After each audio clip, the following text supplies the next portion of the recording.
A mid-afternoon shooting in Wake County leaves one man dead. We now know the identity of the person who was shot, but exactly what led deputies to this quiet neighborhood south of Knightdale is still being pieced together.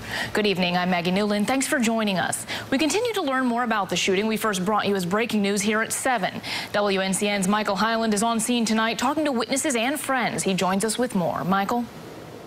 Yeah, Maggie, it all happened at this home here behind me. There's still crime scene tape around it, and a couple investigators are still here now several hours after this happened earlier today.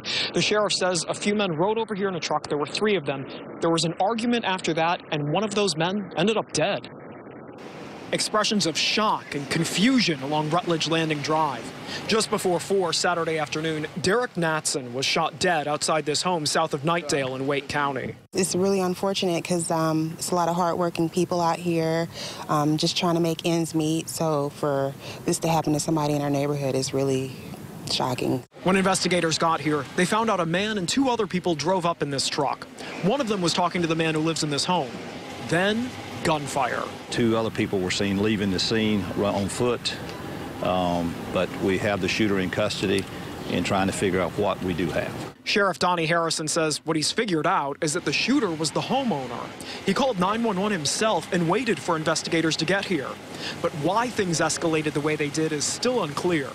As the day went on, word spread about what happened. He's like a close friend, more like family to us. April McCotter used to live in this neighborhood and says she was close with the man who was killed. She says he was a humble person and is struggling to understand how this could have happened to him. We got over here, we just seen him laying on the ground there, and it's just devastating because it's like I lost a brother, you know? So there's still a lot investigators are trying to piece together after all of this. They're still talking to the gunman who they took into custody earlier today. That was about 7 hours ago now.